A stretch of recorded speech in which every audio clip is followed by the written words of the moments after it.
Last year I bought a Devil-Forge DFS Forge.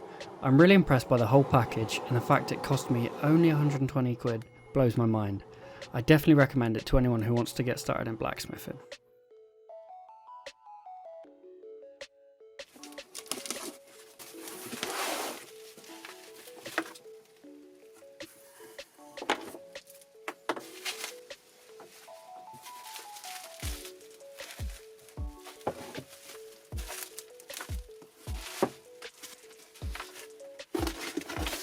The first step to getting the forge ready for use is to coat the Kaowool insulation with rigidiser. This is an important step as Kaowool is carcinogenic and you really don't want to breathe particles in. When you're doing these steps, I'd highly recommend wearing a respirator. To mix the rigidiser, follow the instructions that you're given. I mix slightly less but in the same ratio, so that I could always add some to other areas later if it was needed. Once you've measured out both parts, mix thoroughly for 15 minutes.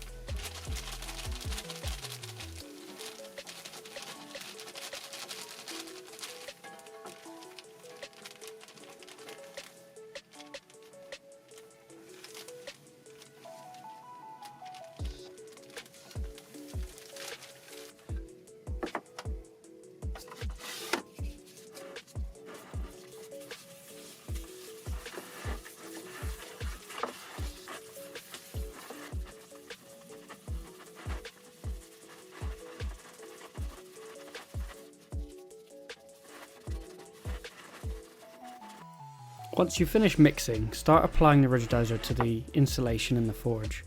Some places online recommend a spray bottle, but I just followed the instructions that came with the forge and used a paintbrush. Once I'd finished applying the rigidiser, I cleaned up the outside of the forge with a wet wipe.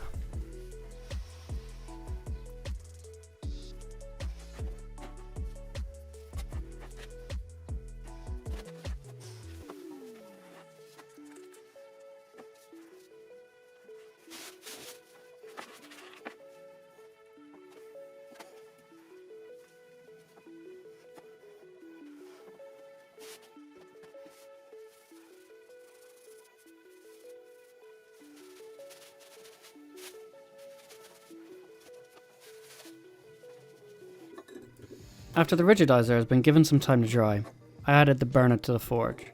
The burner needs to be flush with the insulation on the inside of the forge.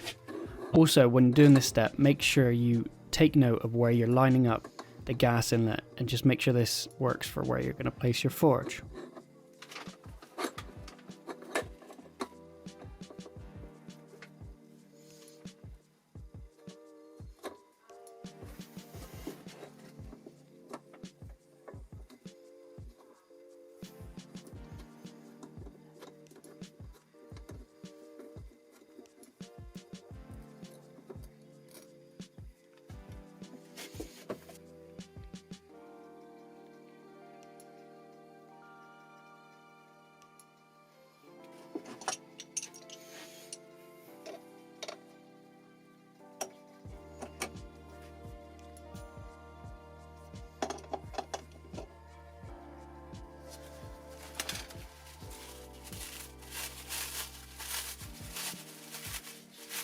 Once the burner has been inserted in the forge, it's time to add the insulation around the burner.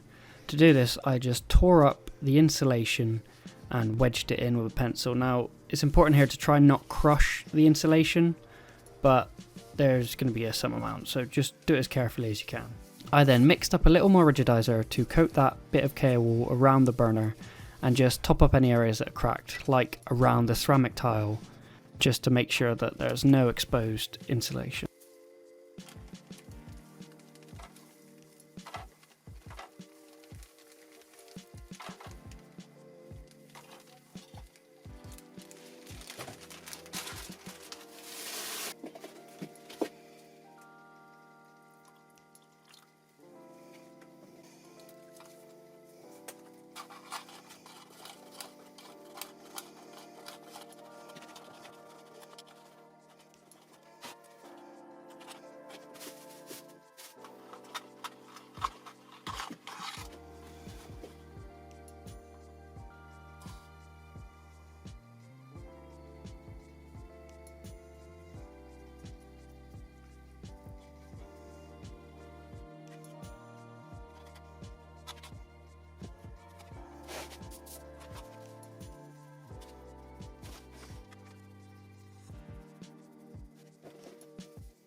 Once you've finished applying the rigidiser and cleaned everything up, give it 24 hours before you try and light the forge.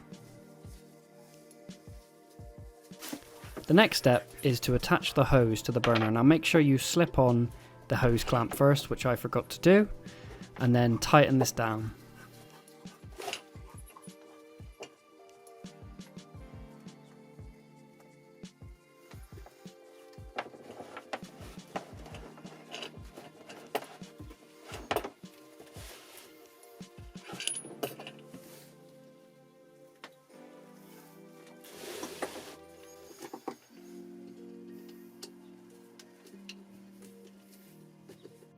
For the next part, you're going to need some gas rated PTFE tape. That's the yellow stuff. Initially, I thought that the fittings were all compression fittings, but mine leaked even after tightening everything down. I didn't film using the tape, but just wrap it around once in the opposite direction to the thread.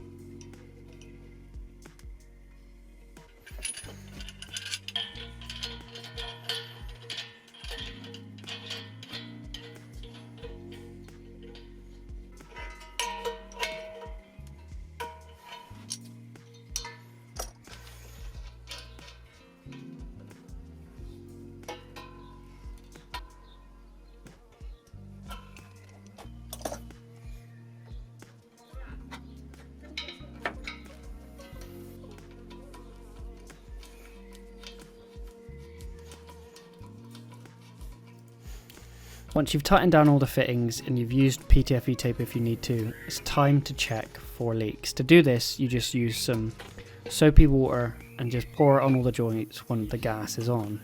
If you see lots of bubbles coming out, then you know it's leaking.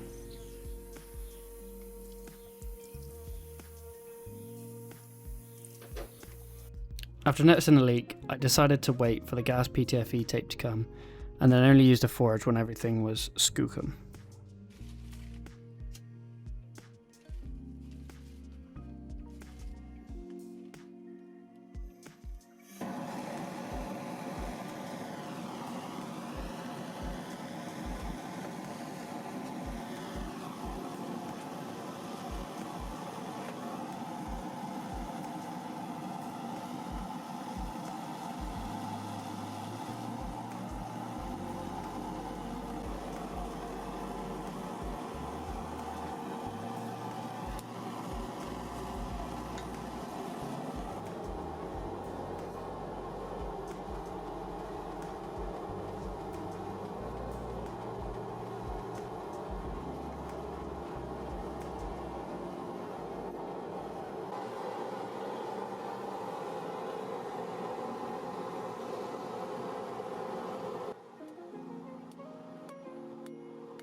Having used the forge quite a bit now, I've got to say I'm extremely happy with it. Compared to what I've used previously, it's amazing, and the low price makes this such an attractive bit of kit. I'd recommend it to anyone who wants to start in blacksmithing.